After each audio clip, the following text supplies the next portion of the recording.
Okay, good afternoon, and thank you for having me again this year. I'll make mine brief. I know I am last, but I will share some information on reclamation projects in the basin, in the Republican Basin. If I get this to no. Oh, there we go. I might have got it. So anyway, this is kind of an overview of our projects, reclamation projects throughout Nebraska and Kansas, and actually one in eastern Colorado, Bonnie Reservoir. But primarily we have 15 dams and reservoirs spread out through those two states. Today I'll just focus on Republican River. Our total project, our 15 projects, we provide irrigation supply for about 290,000 acres. In the Republican Basin, just over 100,000 acres. So today I'll cover just an overview of our current water supplies, and then at the end we'll touch on our forecast for each of our districts in the basin. This table here just gives you an overview of the current reservoir content, storage, and elevation at the end of January. And then the last two columns there, the last column, compare that to 2021. So I'll just briefly run through some of these. Swanson, currently setting at 43% of full,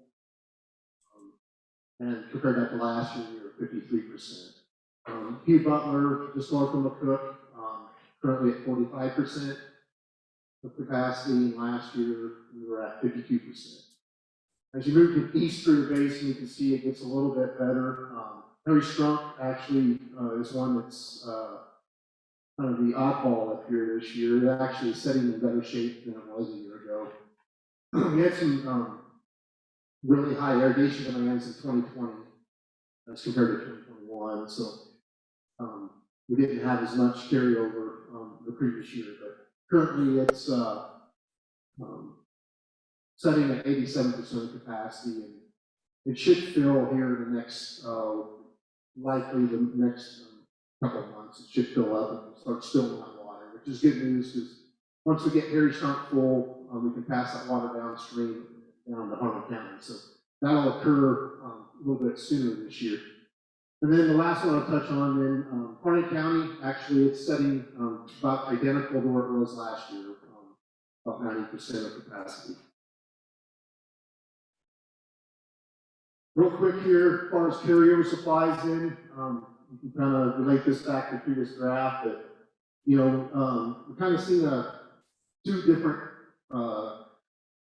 scenarios kind of play out in our basin. From about Cambridge west, the upper part of the basin was extremely dry. We heard that through these last presenters for sure, but as we got to Cambridge east, the basin was closer to average and even above average in some locations. But so as far as what we carried over, though, this is really what's kind of saving us for the 2022 irrigation season. Swanson, reservoir is lower. We do have sufficient air supplies and storage to be able to provide an average type allocation. I'll get into that here shortly. But year to year, we're about 7,500 acre feet down at Swanson.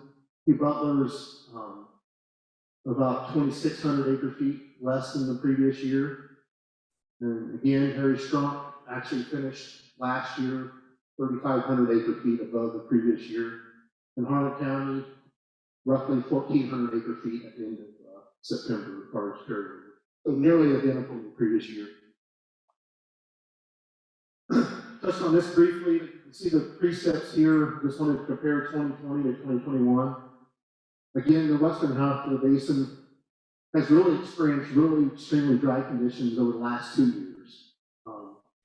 In 2020, we did receive several timely rain events that happened during that growing season or during the irrigation season that really reduced our irrigation demands, but we did not see that in 2021. So that's why you see that big drop in storage that we just talked about. But, just real briefly, Swanson, you can see there in 2020, only 11 inches of precip for the total for the year. And then the annual precip in 2021 was roughly 13.7 inches. Our historic average at Swanson is just over 20 inches for the year. So you got those 2 years up, back to back. There's quite a deficit that we've experienced there over the last couple of years. And the same really goes for Enders. Hugh Butler, again, as you moved eastern up the basin, 2020 was extremely dry, especially during the irrigation season. A little bit better last year, closer to 85 to 90% of average. And as you get to Cambridge East, look at Harry Strunk, East Civilius, which sets down near Norton, Kansas, in Harnum County, and Lovewell, which is just south of Superior. You can see that those are nearly, we're closer to average type conditions. And Harnum County was actually one of the wet spots in our basin. Received several nice rains, especially during, there was one in March and one in May, and then a couple that occurred late in summer, July and August. So that really strengthened up our storage for that project. Here's some more numbers for you, just kind of give you an idea, what does all that mean, that precip, dryness, what's the result of that, or inflows? Our projects, we've heard a lot about snowpack, and Tyler talked about the snowpack that helps out the flat system, McConaughey. We typically don't get any of our water supply coming from snowpack unless it occurs, typically late March before the frost comes out and we catch a rain on the snow. That's when we benefit from snowpack. Our primary source of our inflows is typically just base flows or rain events or runoff from storm events. So just kind of wanted to walk through this, just to give you some comparisons. So last year, like I said, the green is 2021. That would be total inflow for the year. The middle one there is 2020. Then I compared that to the 10-year average that we've seen. So you can see that both 2020 and 2021 were both less than what we've seen in the wet period in the previous 10 years, but far more than what we had seen as a historic low, 2006. Following that dry period of 2002 to 2007, we only received 25,000 feet annual or total for the year that year. So Harnum County is actually in really good shape compared to some of the previous other dry periods. And again, I just wanted to summarize same type graphs for each of the reservoirs that set upstream in Harnum County. And I'll just point out a couple things here. Swanson, of course, has been dry there a couple of years. You can see that both 21 and 2020 were both less than the 10-year average. But a significant portion of what Swanson's inflow, for annual inflow, is really derived from Colorado's augmentation project. They've been roughly pumping 9,000 to 11,000 acre feet per year that they divert right at the Nebraska-Colorado state line. And that water transits down to Swanson, and we store that for, every time that release in the irrigation season. That project's definitely benefited from that, because if you go back and look at that time period from 2002 to 2006, our historic low occurred in 2006 when we received 12,000 acre feet annually. So even this dry period, the project is definitely reap the benefits of having that augmentation occurring upstream. Hugh Butler, on the other hand, has been really struggling. The inflows there continue to decline. Historic low of 7,300 acre feet for the year occurred in 2020. This year was slightly above that, 8,700 acre feet total, but we've seen consistent drops in inflow at Hugh Butler. And the same goes really for Enders Reservoir as well. You can just see the number. If you can't see them, I'll point out. But our annual inflow for 2021 at Enders was 4,000 acre feet total. The last couple of years, evaporation from the reservoir itself has exceeded inflow. So we continue to see small declines in reservoir elevation at Enders. And there hasn't been any actual releases for irrigation since 2003 out of that reservoir. And then Harry Strunk, we've seen the last couple of year dry periods.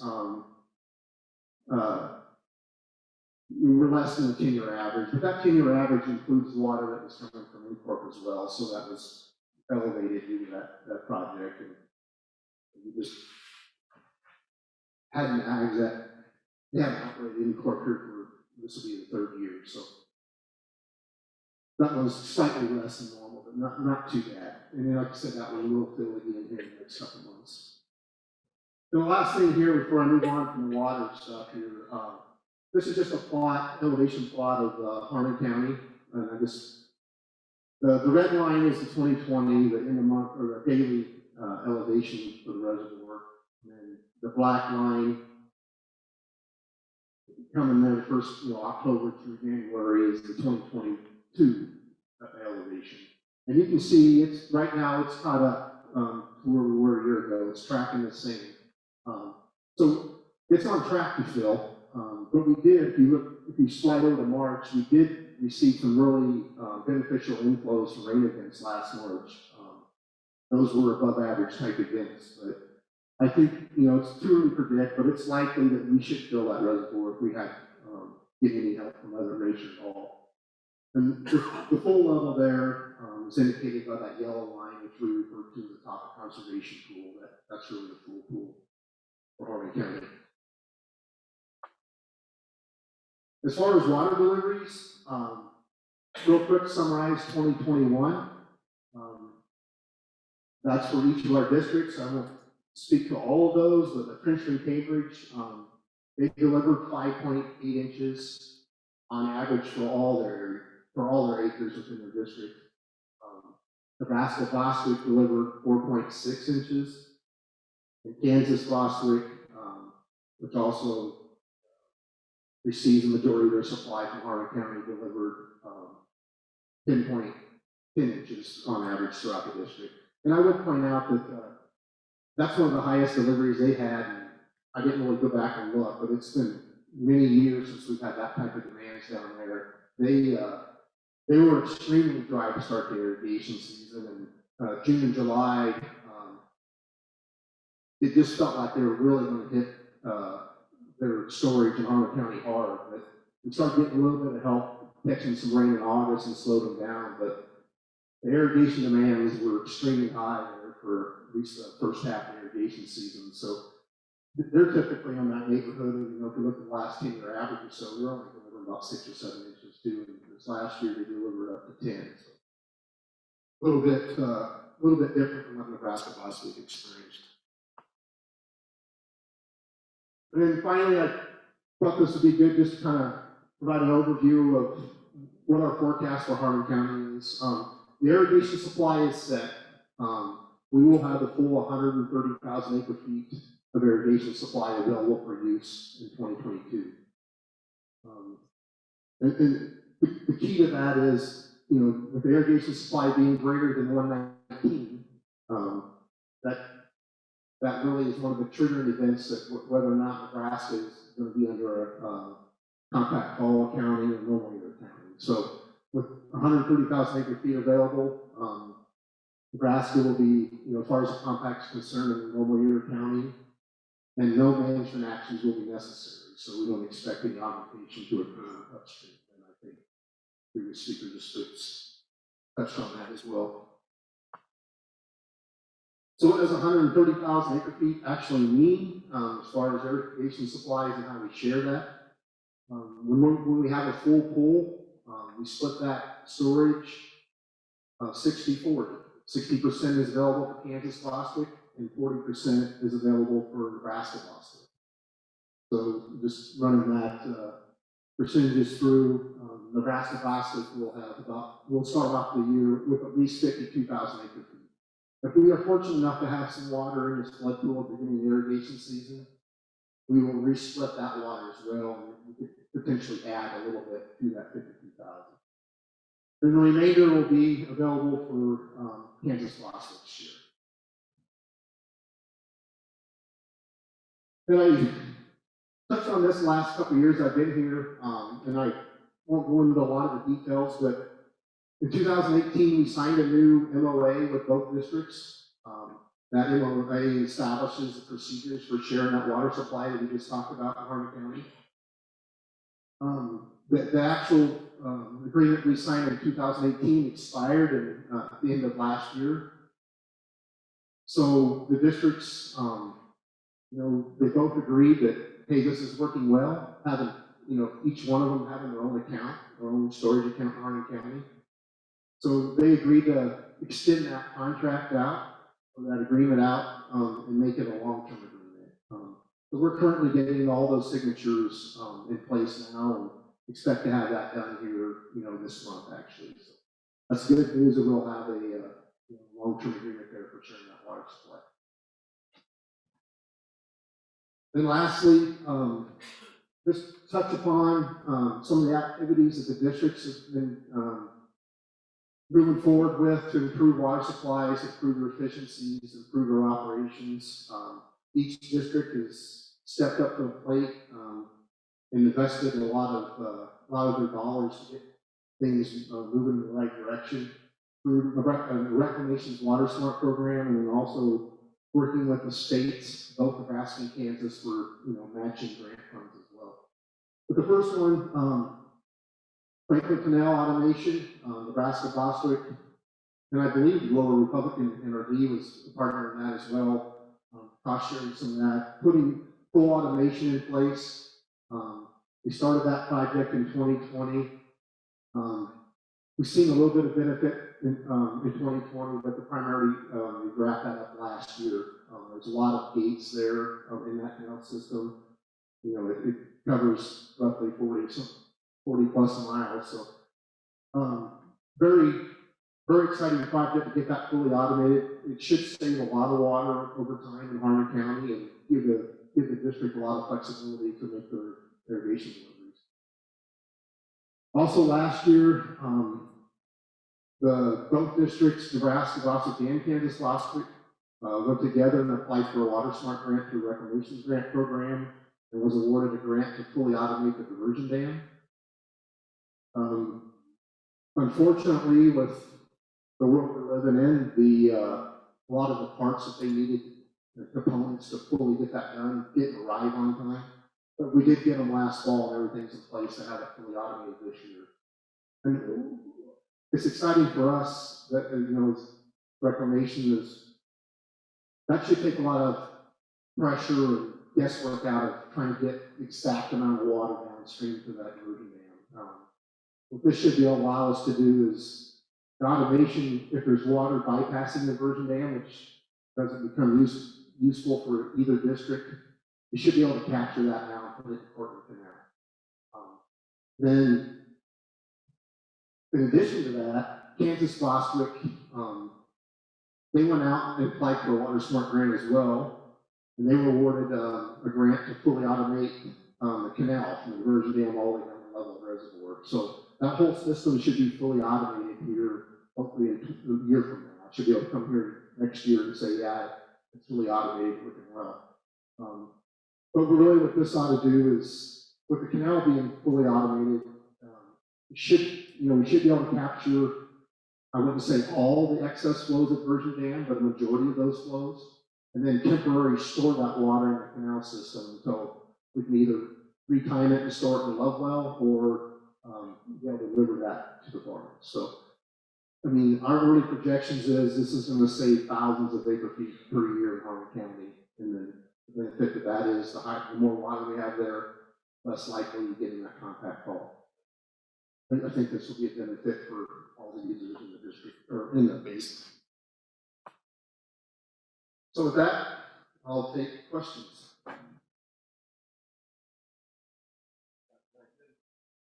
And it do with Andrews, go ahead and small pot. I live 50 miles north of Andrews, 40 years. There used to be recreation on that lake is up. Besides the rainfall, I think there was development sprinklers. Is Andrews mostly a ground recharge now? Now the irrigation pulled it down and recharged. Why has it been about that many years? No. So the question was, with Andrews being so low, why is Andrews low? So yeah, the Reclamation basin is primarily a base flow basin. So its primary water source was essentially recharge the groundwater source into the stream. And with the declining water tables, I think you seen a map earlier, there was a big red kind of bullseye in that part of the basin. With that being so low, we just don't see those base loads occurring anymore. And we're down to now where basically inflow equals evap. Even in the last couple of dry years, evaporation exceeded inflow. So, but it still does have a pretty strong direct component to it. It's sufficient, boat ramps are still accessible, there's still the camping components to it. We just do not use it for irrigation supplies.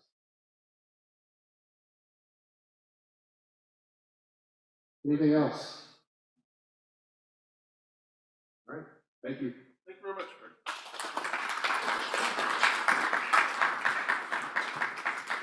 Thank you, Craig, and thanks to all our presenters today. A lot of good information.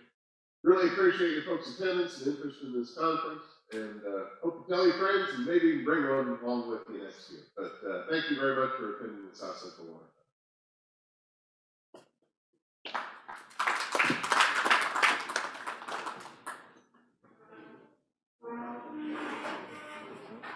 Well, we got through it.